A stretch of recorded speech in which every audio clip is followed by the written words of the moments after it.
Hello everyone, welcome to GK Today. This is Arzu Kakkar. First of all, for all those who are looking for the English version of this video, they can get it on GK Today's new platform, that is GK Today 2.0. The link is given in the description box. तो आज के जो हमारे important current affairs हैं उनको शुरू करते हैं। और शुरू करने से पहले जो हमारी इम्पोर्टेंट बात होती है वो क्या है कि ये जो क्वेश्चंस हैं ये पार्ट हैं आपके डेली 20 MCQ सीरीज के, जो कि आपको जीके टुडे के एंड्रॉयड ऐप पर मिल जाएंगे। मोर देन 500 प्लस क्वेश्चंस होते हैं अवेलेबल आप सबको every month. Category wise questions जिन्हें चाहिए तो वो भी अवेलेबल है, आप रेफर कर सकते हो जीके टुडे की एंड्रॉयड ऐप को। तो पहला सवाल का जो पहला जवाब है वो सबके पास होगा, ये मैं उम्मीद करती हूँ। Which country has recently passed it's free trade agreement with India? कौन सी कंट्री ने अभी रिसेंटली अपने पार्लियामेंट में फ्री ट्रेड एग्रीमेंट पास किया है इंडिया के साथ, विद इंडिया? वो कंट्री है ऑस्ट्रेलिया, ऑप्शन बी। याद रहेगा। तो अभी ऑस्ट्रेलियन पार्लियामेंट से याद आता है, अगर आपसे पूछा जाए who is the prime minister of Australia, याद रहेगा Anthony Albanese is the prime minister. बहुत इंपॉर्टेंट हो जाता है क्योंकि ऐसे अगर कंट्री न्यूज में तो पता होना चाहिए। तो ऑस्ट्रेलिया की पार्लियामेंट ने पास किया है countries free trade agreement with India. देखो बात ऐसी है ना, ऑस्ट्रेलिया क्या है अभी चाइना के ऊपर डिपेंडेंट रहा है अपनी, अगर मार्केट देखें ऑस्ट्रेलियन एक्सपोर्ट्स अगर होते हैं तो चाइना में बहुत होता है। लेकिन आप नहीं डिपेंडेंट रह सकते, किसी एक के ऊपर निर्भर नहीं रह सकते। ऊपर से तो ऑस्ट्रेलिया और चाइना के रिलेशंस थोड़े से आफ्टर कोविड-19 वैसे भी नहीं हुए। अब ऑस्ट्रेलिया क्या अपनी मार्केट को एक्सपैंड करना चाहता है, तो ऑस्ट्रेलिया के लिए एक अच्छा ऑप्शन है कि इंडिया एक मार्केट हो। उसी के चलते जब आप फ्री ट्रेड एग्रीमेंट लेकर आते हो तो ऑब्वियसली इस एग्रीमेंट से ऑस्ट्रेलियन प्रोडक्ट्स जो हैं, गुड्स जो हैं, वो इंडिया में आ सकते हैं। और अच्छी बात क्या होगी, फ्री ट्रेड एग्रीमेंट है जिससे कि ड्यूटी फ्री एक्सेस मिलेगा। चाहे अगर मैं इंडिया की बात भी करूं तो it is also set to provide zero duty access to the Indian exports also. India के जो एक्सपोर्ट्स होंगे टू दी ऑस्ट्रेलिया, तो इंडिया के जो एक्सपोर्ट्स हैं उनको भी जब वो ऑस्ट्रेलिया में होंगे तो वहां पर भी जो ड्यूटी है वो नहीं चार्ज लगेगी, राइट। तो ड्यूटी फ्री एक्सेस हो जाएगा, जीरो ड्यूटी एक्सेस हो जाएगा। काफ़ी ऐसे सेक्टर्स में, चाहे आप इंजीनियरिंग गुड्स हो, जेम्स हो, ज्वेलरी, टेक्सटाइल्स, लेदर गुड्स हो, चाहे सर्विसेज हो, किसी भी आईटी सर्विसेज होती हैं, एजुकेशन सर्विसेज हैं, तो हर एक सेक्टर में, ठीक है। अगर मैं वैसे बात करूं तो ऑस्ट्रेलिया जो है वो 17th लार्जेस्ट ट्रेडिंग पार्टनर है इंडिया का। और India is Australia's 9th largest trading partner. तो मतलब दोनों देशों में काफ़ी पोटेंशियल है अभी, जहां पर आप अपने बायलैटरल ट्रेड को और ज़्यादा बढ़ा सकते हो। उसी में ही ये एक इम्पॉर्टेंट स्टेप और इसका एक अपना सिग्निफिकेंस है इस एग्रीमेंट का, ठीक है। अगला क्वेश्चन कहता है कि आपके पास 4 स्टेट्स हैं। Arittapatti has been notified as the first biodiversity heritage site. कौन सी स्टेट में है? तमिलनाडु के अंदर है। तो ऑप्शन बी इस क्वेश्चन का सही आंसर है, तमिलनाडु में है। तो ये विलेज जो है अरितापत्ती विलेज, वो कहाँ पर है, कौन सी डिस्ट्रिक्ट में है? मदुरई के अंदर है। नोटिफाई किया गया है as first biodiversity heritage site, जहाँ पर आपका मतलब उस जगह का एक रिच बायोलॉजिकल सिग्निफिकेंस है, हिस्टोरिकल सिग्निफिकेंस है। अगर आप देखोगे तो फ्लोरा फना स्पीशीज जो हैं वहाँ पर उनका एक प्रेजेंस है, अराउंड 250 बर्ड स्पीशीज। और अगर मैं बात करूँ वैसे वाइल्ड लाइफ की तो स्लेंडर लॉरिस, पाइथन, तो ये सब वहाँ पर पाए जाते हैं, ठीक है। तो हाँ, और ये जो नोटिफिकेशन है, जब आप उसे बायोडाइवर्सिटी हेरिटेज साइट जो है नोटिफाई कर रहे हो, तो it comes under the biological diversity act 2002। अच्छा, ओईसीडी रिपोर्ट के मुताबिक, as per the recent OECD report, what is the GDP forecast for India for financial year 23? बताओ। 6.6%। करेक्ट, 6.6% इस क्वेश्चन का सही आंसर है। और ये बहुत ध्यान में रख लेना कि ये ओईसीडी रिपोर्ट के मुताबिक है, ठीक है। Organisation for economic cooperation and development, उन्होंने कट किया its GDP forecast for India. पहले 6.9% था, अभी कर दिया 6.6% ग्रोथ फोरकास्ट करी है जो for India.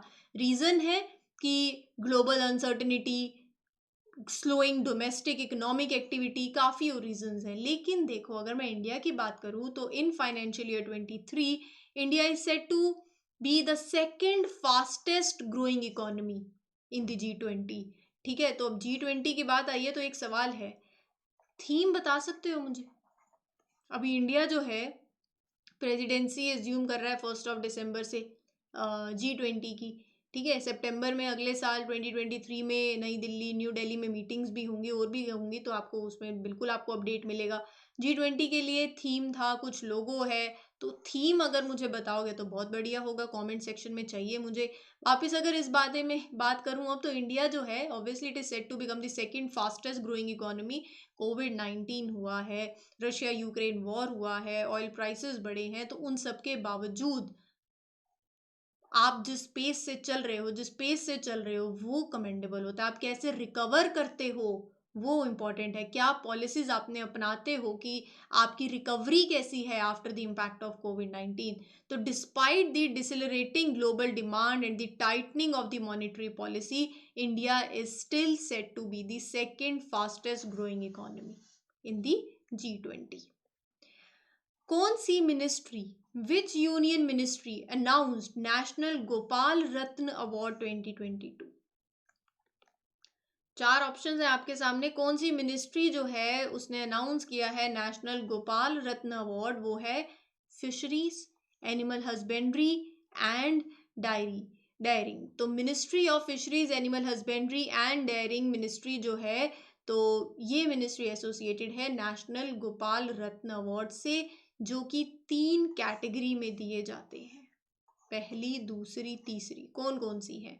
Best dairy farmer rearing indigenous cattle या buffalo breeds, second category best artificial insemination technician, और third is best dairy cooperative milk producer company. तो ये 3 कैटेगरीज है। अगला सवाल है, एक एक्सरसाइज है, इंडिया कंडक्टेड गरुड़ शक्ति joint training exercise with which country? तो कौन सी कंट्री एसोसिएटेड है? वो कंट्री है इंडोनेशिया। तो ये गरुड़ शक्ति जॉइंट ट्रेनिंग एक्सरसाइज इंडिया और इंडोनेशिया के बीच में होने वाली एक्सरसाइज है। ऑप्शन बी इस क्वेश्चन का सही आंसर है, जो कि कहाँ पर होगी? इंडोनेशिया में ही। कहाँ इंडोनेशिया में, वो आप बताओगे कमेंट सेक्शन में। ठीक है, तो यहाँ पर इंडियन स्पेशल फोर्सेस ट्रूप्स और साथ ही साथ इंडोनेशियन स्पेशल फोर्सेस होंगी। दोनों स्पेशल फोर्सेस आर्मीज की अब जब ये एक्सरसाइज होती है, बायलैटरल एक्सरसाइज है, तो पहले तो ये 8th एडिशन है इस एक्सरसाइज का, बहुत इंपॉर्टेंट है। एम इनका यही है, अंडरस्टैंडिंग, कॉपरेशन, इंटरऑपरेबिलिटी, दोनों आर्मीज के बीच में उनको बढ़ाना। ठीक है, अब हम बायलैटरल एक्सरसाइजेस की बात कर रहे हैं, तो बहुत इंपॉर्टेंट है कि आप कुछ एक्सरसाइजेस देख लो, याद में भी रखना। मैत्री इंडिया और थाईलैंड के बीच में होने वाली बायलैटरल एक्सरसाइज है। हैंड इन हैंड, हाथ में हाथ मिला के चलना है अपने को। ठीक है, बट जो याद करने के तरीके हैं, याद कर लेना, इंडिया और चाइना के बीच में होने वाली एक्सरसाइज है।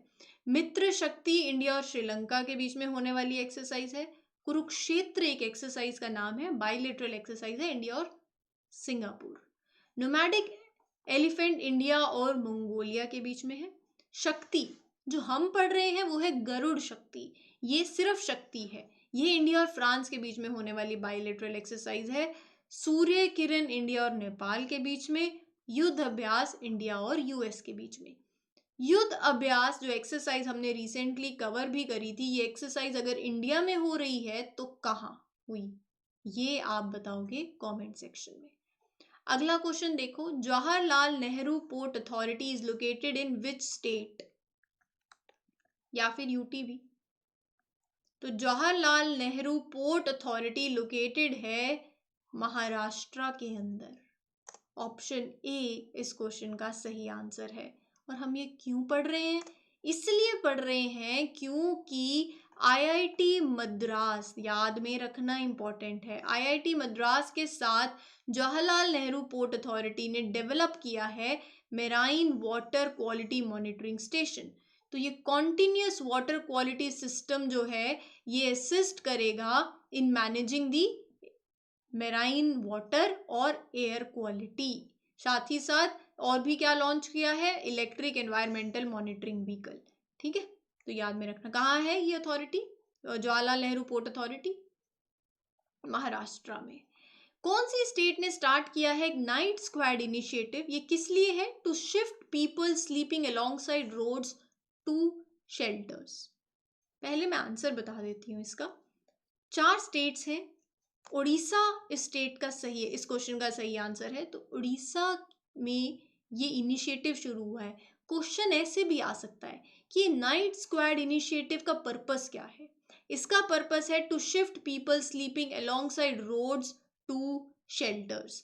तो यहाँ पे Sambalpur municipal corporation of Orissa ने सेट किए नाइट स्क्वाड्स, जहाँ पर जो लोग, देखो सर्दियों का टाइम है अब, तो कोई भी इंसान सोए नहीं under the open sky on winter nights. तो इसीलिए बहुत अच्छा एक इनिशिएटिव है जहाँ पर उनको लोगों को शिफ्ट किया जाएगा जो रोड के पास सो रहे होते हैं to the shelters for urban homeless.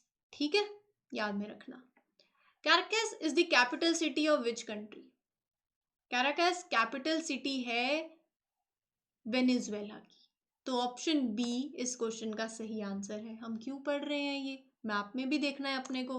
पहले तो मैप देख लो, ये है वेनेजुएला। पढ़ इसीलिए रहे हैं क्योंकि अभी इंडिया और वेनेजुएला के बीच में 4th राउंड हुआ। किस चीज़ का? Foreign office consultations. बेसिकली यहाँ पर मिनिस्ट्री ऑफ एक्सटर्नल अफेयर्स दोनों साइड्स की उन्होंने रिव्यू की अपने बायलेटरल, इंडिया और वेनेजुएला के बीच के जो बायलेटरल रिलेशंस हैं हर एक सेक्टर में, हेल्थ हो, फार्मास्यूटिकल्स हो, ट्रेड हो, एनर्जी हो, जो भी एरियाज आप कवर करते हो, एग्रीकल्चर हो गया, Ayurveda, yoga, science and technology, culture. ठीक है, तो आपके क्या पोटेंशियल है, तो ये पूरा आप अपने बायलेटरल रिलेशंस रिव्यू किए। तो ये है आपका वेनेजुएला, ये है कैरिबियन सी। साउथ अमेरिका में चलते हैं, ये है ब्राज़ील, पनामा, कोलंबिया। तो ये सब कुछ जगहें हैं जो जब आप मैप देखते हैं तो हर एक चीज़ अच्छे से देख लिया करिए। ठीक है, एक पोर्टल है, उस पोर्टल का नाम है मार्ग पोर्टल, मतलब मार्ग दिखाएगा कोई दिशा, ऐसा ही कुछ है। तो इसीलिए ना पहले ज़रूरी है कि मिनिस्ट्री तो आपसे क्वेश्चन में पूछी ही है, ऑप्शन देख के ही पता चल रहा है, लेकिन ना इस मार्ग की फुल फॉर्म भी याद कर लेना। एम से मेंटरशिप है, ए से एडवाइजरी, फिर ए से असिस्टेंस, आर से रिजिलियंस और जी से ग्रोथ। ये मार्ग पोर्टल लॉन्च किया कौन सी यूनियन मिनिस्ट्री ने? तो वो है कॉमर्स एंड इंडस्ट्री मिनिस्ट्री। मार्ग किसको दिखाना है? तो बेसिकली मार्ग पोर्टल जो है, ये मेंटरशिप जो है वो किसके लिए है? स्टार्टअप्स के लिए। तो जो स्टार्टअप्स हैं वो रजिस्टर कर सकते हैं मार्क पोर्टल के अंदर। तो जहाँ पर ये पोर्टल एक 1 स्टेप प्लेटफॉर्म होगा टू फैसिलिटेट मेंटरशिप दी जा सके स्टार्टअप्स को अलग अलग सेक्टर्स में, फंक्शन, स्टेजेस, बैकग्राउंड, असिस्टेंस। एक मेंटरशिप हो गया ना, आप मेंटरशिप दे रहे हो, आप एडवाइस दे रहे हो, आप असिस्ट कर रहे हो उनको। डिपार्टमेंट कौन सा है? Department for promotion of industry and internal trade, ministry of commerce and industry. कौन सी स्टेट या फिर यूटी ने अनाउंस किया है to form no tech zones? ये किस लिए है? एनवायरनमेंट को प्रोटेक्ट करने के लिए। तो वो है गोवा। ऑप्शन सी इस क्वेश्चन का सही आंसर है। तो गोवा ने अनाउंस किया है to form no tech zones. No tech zones basically देखो, गोवा स्टेट गवर्नमेंट में कुछ बीचेस पे जो मेजर टूरिस्ट अट्रैक्शंस हैं नॉर्थ गोवा के अंदर, वहां पर नो टेक जोन होगा। मतलब वहां पर कोई भी फिशिंग, हंटिंग, माइनिंग, ड्रिलिंग कुछ भी अलाउड नहीं होगा। किस लिए हो रहा है? एनवायरनमेंट को प्रोटेक्ट और प्रिजर्व करने का मकसद है, इसीलिए। यहाँ आपके जो इंपॉर्टेंट करंट अफेयर्स हैं आज के सेशन के वो खत्म होते हैं, लेकिन कहीं नहीं जाना, रिवीजन कैटेगरी बाकी है। तो अब चलते हैं हमारी रिवीजन पे। रिवीजन जिसको हम क्या कहते हैं? की टू सक्सेस। तो चाहे कोई भी एग्जाम हो, रिवीजन मस्ट है। और मल्टीपल रिवीजन, एक बार रिवीजन से कुछ नहीं होगा, जितनी बार कर सकते हो करो। India recently signed a MOU कौन सी कंट्री के साथ? बायोडाइवर्सिटी कंजर्वेशन पे, Nepal. Which city is the host of 2022 global biodiversity conclave? Bonn. Which Indian public sector enterprise issued renewed biodiversity policy 2022? NTPC, National Thermal Power. What is the theme of International Day for Biological Diversity 2022? Building a shared future for all life. ठीक है, ये दिन कब होता है, कब observe करते हैं, डेट क्या है, वो मुझे आप बताओगे कमेंट्स में. When is the world day for cultural diversity for dialogue and development celebrated? 21 मई को. Which Indian state signed a pact with WWF India to develop state biodiversity strategy and action plan? Arunachal Pradesh. कौन सी city host है convention on biological diversity in 2022? Geneva.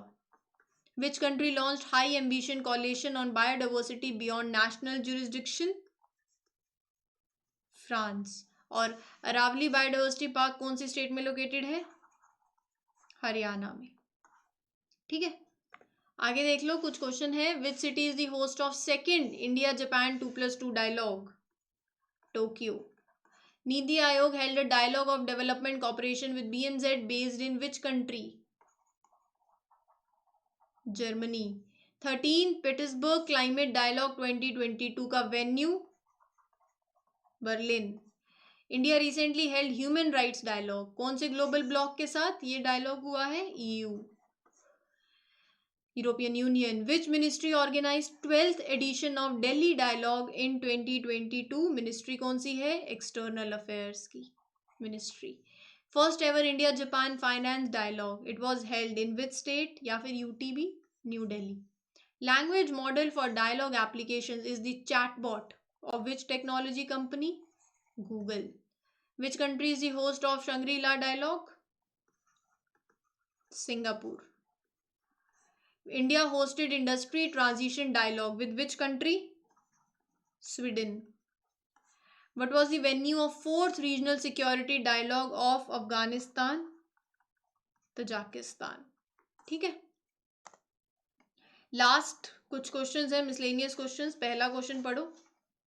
Which country is the president of the Asia Pacific Institute of Broadcasting Development as of 2022? India. As per the recent Asian Development Outlook update, what is the 2022-23 growth projection for India's economy?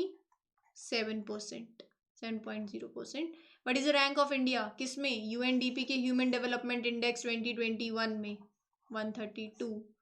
कौन सा private bank है जिसने partner किया है with development bank to support supply chain finance solutions? IndusInd bank. कौन सी Indian state है जिसने लॉन्च किया है महिला निधि लोन स्कीम? है किस लिए है? Social and economic development of women's के लिए थ्रू लोन्स. राजस्थान. नेम क्या है of the new model of sustainable development of rivers proposed by Indian government? Arth Ganga. किसको अपॉइंट किया गया है the new chairman of DRDO? Samir V Kamat. Asian development bank ने announce किया है $96.3 मिलियन का loan to improve the water supply कौन सी स्टेट में? हिमाचल प्रदेश के अंदर. और what is the name of the national campaign जो कि लॉन्च किया to focus on the development of children in the first 2 years? इसका आंसर आप दोगे कमेंट सेक्शन में. ये है आपके होमवर्क. तो मैं एक्सपेक्ट करूंगी सभी के आंसर्स आ जाने चाहिए. आंसर्स दोगे तो आप ही के लिए फ़ायदा है.